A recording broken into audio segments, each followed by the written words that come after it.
नमस्कार, India news Madhya Pradesh Chhattisgarh पर आपका स्वागत है। मैं हूं आपके साथ हेमंत कुमार और चलिए रुक करते हैं फटाफट खबरों का। प्रधानमंत्री नरेंद्र मोदी फसलों की 35 किस्में राष्ट्र को समर्पित करेंगे। सुबह 11 बजे वीडियो कॉन्फ्रेंसिंग के जरिए वर्चुअली कार्यक्रम में शामिल होंगे। इस अवसर पर प्रधानमंत्री ने कृषि विश्वविद्यालयों को हरित परिसर पुरस्कार भी उनकी तरफ से दिया जाएगा और नवाचार संबंधी तरीकों का इस्तेमाल करने वाले किसानों से बातचीत भी प्रधानमंत्री करेंगे। फसलों की विशेष किस्में भारतीय कृषि अनुसंधान परिषद की ओर से विकसित की गई हैं ताकि जलवायु परिवर्तन और कुपोषण की दोहरी चुनौतियों से निपटा जा सके और 2021 में ऐसी 35 किस्में विकसित की गई हैं।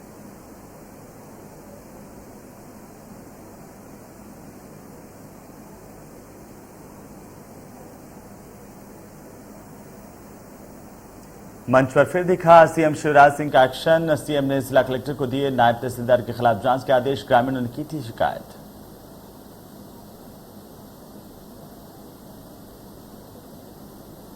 आज होगी शिवराज कैबिनेट की बैठक। सीएम की अध्यक्षता में 4:30 बजे मंत्रालय में बैठक। कई अहम प्रस्तावों पर लग सकती है मुहर।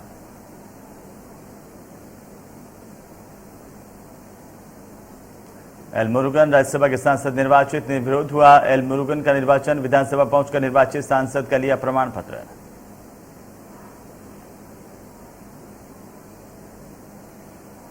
मध्य प्रदेश में जारी वैक्सीनेशन अभियान। सीएम शिवराज ने की शुरुआत। 30 सितंबर तक फर्स्ट डोज।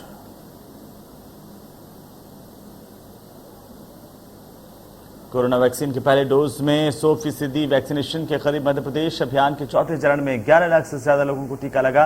अब तक 5 करोड़ से ज्यादा लोगों को टीका लग चुका है। दुर्ग में कथित धर्मांतरण कराने वालों की पिटाई की गई है। भिलाई में लोगों ने आरोपियों की पिटाई कर दी है। रुपयों का लालच देकर धर्मांतरण करवाने के आरोप हैं। दंतेवाड़ा में सुरक्षा बलों को बड़ी कामयाबी मिली है। 1 लाख की इनामी नक्सली को डीआरजी के जवानों ने गिरफ्तार किया। हत्या समेत कई आपराधिक घटनाओं में शामिल था। सुकमा में 7 महिला नक्सलियों के साथ ही 24 नक्सलियों ने सरेंडर किया है। सभी नक्सली किस्टाराम इलाके में सक्रिय थे। शासन की पुनर्वास नीति से प्रभावित होकर के नक्सलियों ने सरेंडर किया। सुकमा के एसपी ने इस बात की पुष्टि की है। मध्य प्रदेश में भारी बारिश का अलर्ट जारी किया गया। मौसम विभाग की ओर से अगले 24 घंटों में इंदौर समेत 7 जिलों में भारी बारिश का अलर्ट जारी किया गया।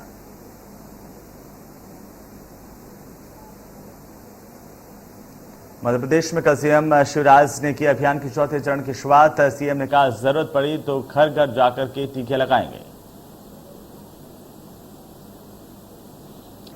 मुख्यमंत्री शिवराज सिंह ने मानस उद्यान गुफा मंदिर से वैक्सीनेशन महाअभियान की शुरुआत की। सीएम शिवराज ने कहा कि अब प्रदेश में कोई भी ऐसा नहीं छूटे जिससे वैक्सीन नहीं लगी हो। साथ ही उन्होंने प्रदेशवासियों से कहा है कि अगर उनके परिवार या परिचितों में कोई ऐसा हो जिसने वैक्सीन नहीं लगवाई तो उसे वैक्सीन लगवाने के लिए प्रेरित करें।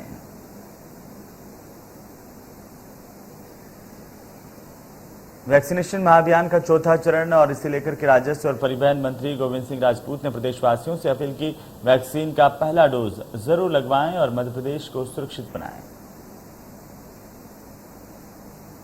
जसपुर कांड के बाद एक्शन में सरकार। सरकारी छात्रावासों का लगातार निरीक्षण का सीएम भूपेश बघेल ने दिया आदेश। लापरवाही बरतने वालों पर होगी कार्रवाई।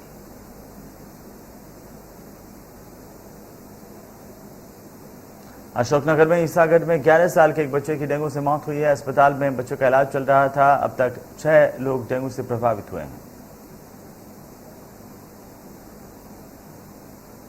मध्य प्रदेश में वैक्सीनेशन महाअभियान को लेकर बीजेपी प्रदेश अध्यक्ष वीडी शर्मा ने भी लोगों से वैक्सीन लगवाने की अपील की है।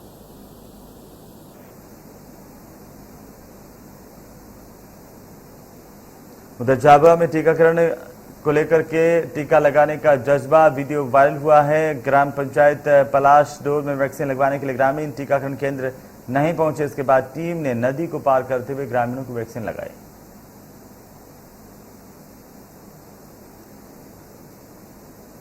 निवाड़ी में बीजेपी प्रदेश अध्यक्ष वीडी शर्मा ने पृथ्वीपुर सीट पर प्रत्याशी के सवाल को लेकर कहा कि बीजेपी का हर कार्यकर्ता प्रत्याशी होगा। बूथ अध्यक्ष से लेकर के प्रभारी तक हर कार्यकर्ता बीजेपी में चुनाव लड़ता है। साथ ही उन्होंने कहा कि पृथ्वीपुर में विकास और गरीब कल्याण की योजनाएं चुनावी मुद्दा होंगी। गरीब जनता के लिए बीजेपी का एक कार्यकर्ता खड़ा हुआ है।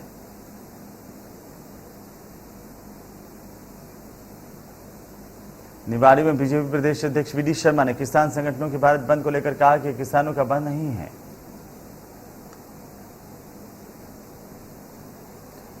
वी डी शर्मा ने कहा कि कमलनाथ जब मुख्यमंत्री थे कभी किसानों के बीच नहीं गए। कांग्रेस अपने अस्तित्व की लड़ाई लड़ रही है, ये किसानों की हितकारी नहीं है।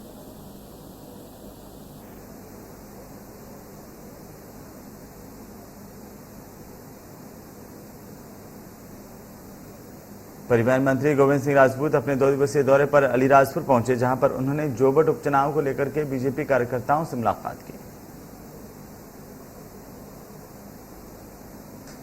गोविंद सिंह राजपूत ने सीएम शिवराज की जमकर तारीफ की है, जबकि कमलनाथ पर जमकर निशाना साधा। ग्वालियर में किसान संगठनों ने भारत बंद के आह्वान पर केंद्रीय कृषि मंत्री नरेंद्र सिंह तोमर का बयान भी सामने आया। कृषि मंत्री नरेंद्र तोमर ने किसान संगठनों से अपील की है कि वे आंदोलन का रास्ता छोड़ दें। सरकार एक बार फिर से किसानों से बातचीत करने के लिए तैयार है। इसके साथ ही कृषि कानूनों पर किसानों की आपत्ति पर भी सरकार अमल करेगी। मायावती के किसान आंदोलन को समर्थन देने के सवाल पर कृषि मंत्री नरेंद्र सिंह तोमर ने कहा है कि किसानों पर राजनीति नहीं होनी चाहिए। हालांकि उनका समर्थन देना व्यक्तिगत मामला है। कृषि कानूनों के विरोध में अखिल भारतीय किसान संगठन ने ट्रैक्टर रैली निकालकर अपना विरोध दर्ज करवाया। किसान नेताओं ने कहा है कि पिछले 9 महीने से हमारे किसान भाई देश के बॉर्डर पर धरना दे रहे हैं। सरकार कुछ भी मानने को तैयार नहीं है। सरकार बार बार वार्तालाप की बात करती है, लेकिन किसानों के हितों की बात नहीं करती। किसान संगठनों के भारत बंद के आह्वान का मध्य प्रदेश के कुछ जिलों में मिला जुला असर देखने को मिला।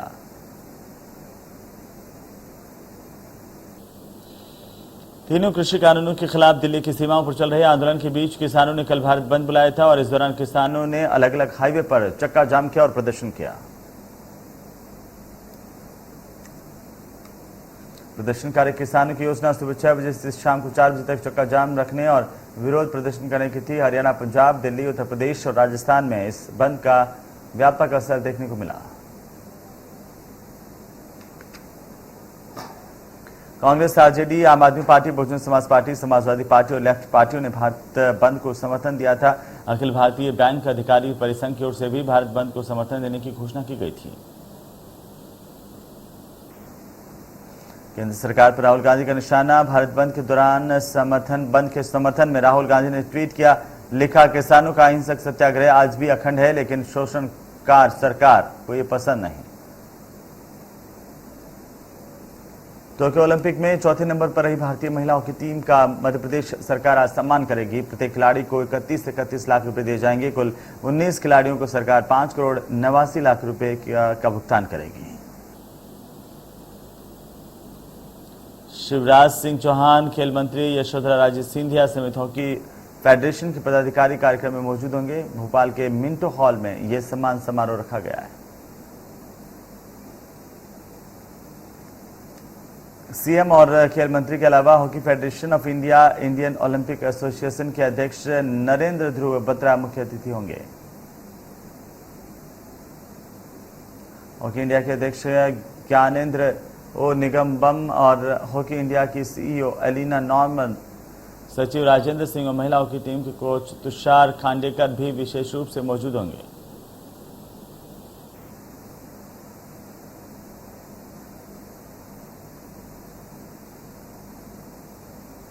हरियाणा के फरीदाबाद में आयोजित हुई चौथी नेशनल तैराकी चैंपियनशिप में मध्य प्रदेश की टीम ने ओवरऑल चैंपियनशिप की ट्रॉफी अपने नाम की है।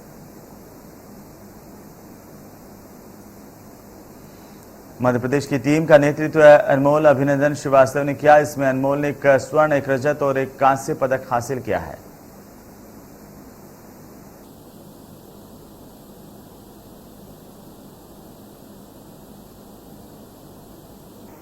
Madhya Pradesh under water sports संघ के अध्यक्ष कैप्टन मनोज कुमार झा ने बताया कि नेशनल चैंपियनशिप के प्रदर्शन के आधार पर आगामी अंतर्राष्ट्रीय प्रतियोगिताओं के लिए भारतीय फिन स्विमिंग टीम का चयन किया गया। डबरा में गृह मंत्री नरोत्तम मिश्रा ने दिग्विजय सिंह के शिशु मंदिर वाले बयान पर कटाक्ष किया है।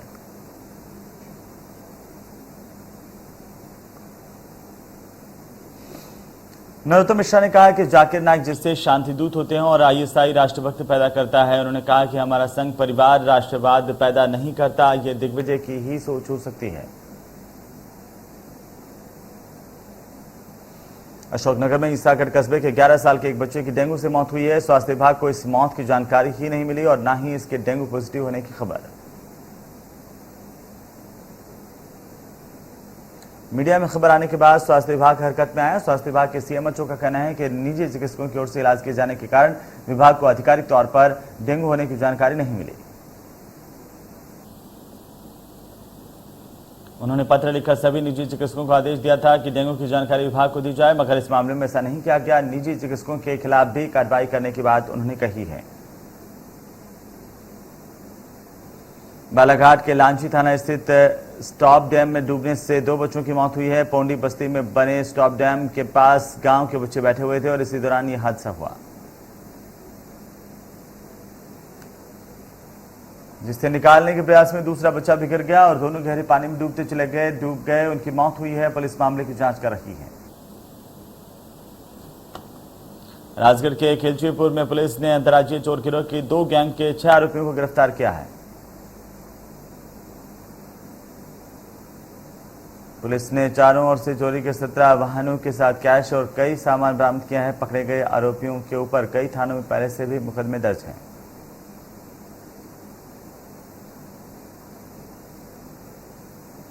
इंदौर में मरी माता चौराहे पर स्थित सपनाबाद पर कार्रवाई की गई। सुबह से यहां पर नगर निगम, जिला प्रशासन और पुलिस का अमला तैनात रहा और अधिकारियों के पहुंचते ही सपनाबाद जमींदोज कर दिया गया। इंदौर के जिला कलेक्टर ने हाल ही में पुलिस और प्रशासनिक अधिकारियों की एक बैठक ली थी, जिसमें स्पष्ट रूप से संकेत दिए गए थे कि अब शहर के भूमाफिया, राशन और शराब माफिया को बख्शा नहीं जाएगा।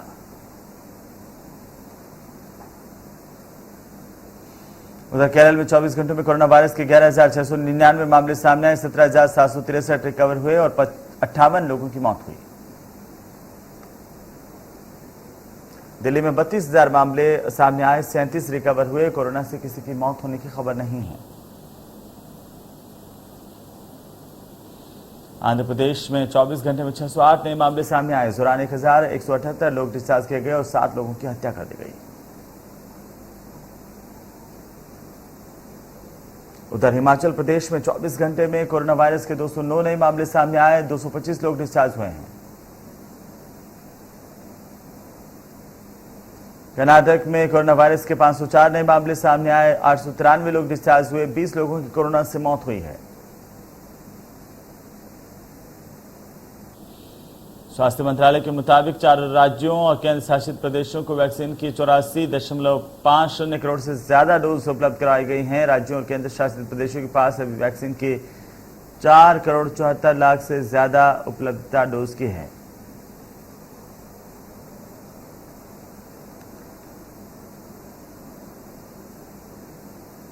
कोरोना की स्वदेशी वैक्सीन कोवैक्सीन को अंतर्राष्ट्रीय स्तर पर मान्यता मिलने में अभी और देर हो सकती है। डब्ल्यूएचओ ने भारत बायोटेक से कुछ और तकनीकी जानकारियां मांगी हैं।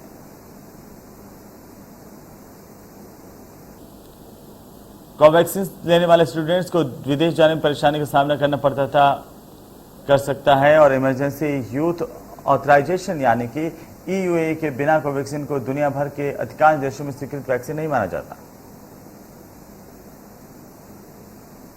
National eligibility test cum entrance test PG यानी कि नीट पीजी सुपर स्पेशलिटी का सिलेबस अंतिम समय में बदलने को लेकर के सुप्रीम कोर्ट ने केंद्र सरकार को कड़ी फटकार लगाई है। कोर्ट में केंद्र सरकार ने कहा है कि सत्ता के खेल में युवा डॉक्टरों को फुटबॉल मत समझिए। कोर्ट ने सरकार से संबंधित अधिकारियों की बैठक बुलाने का निर्देश दिया। साथ ही 4 अक्टूबर को जवाब दाखिल करने के लिए कहा है।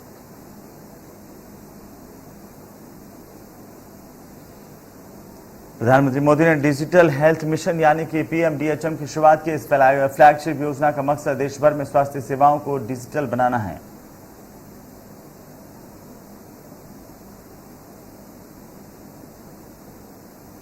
आयुष्मान भारत डिजिटल मिशन की शुरुआत हुई है। प्रधानमंत्री मोदी ने कहा कि स्वास्थ्य सुविधाओं में क्रांतिकारी परिवर्तन आएगा। इस दौरान प्रधानमंत्री ने कहा कि आरोग्य सेतु ऐप को कोरोना से संक्रमण को फैलने से रोकने में मदद मिली है। इसके साथ ही देश में सभी को मुफ्त वैक्सीन दी जा रही है और अब तक 90 करोड़ वैक्सीन लग चुकी है।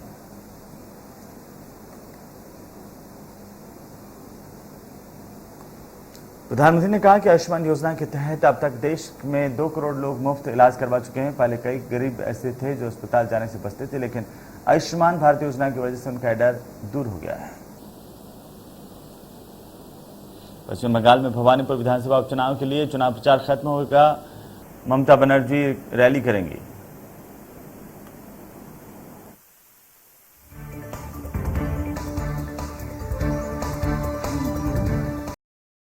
मध्य प्रदेश छत्तीसगढ़ की हर खबर सीधे आपके मोबाइल फोन पर, सोशल मीडिया के हर प्लेटफॉर्म पर है। इंडिया न्यूज मध्य प्रदेश छत्तीसगढ़, अभी सब्सक्राइब करें हमारा चैनल और पाएं मध्य प्रदेश छत्तीसगढ़ की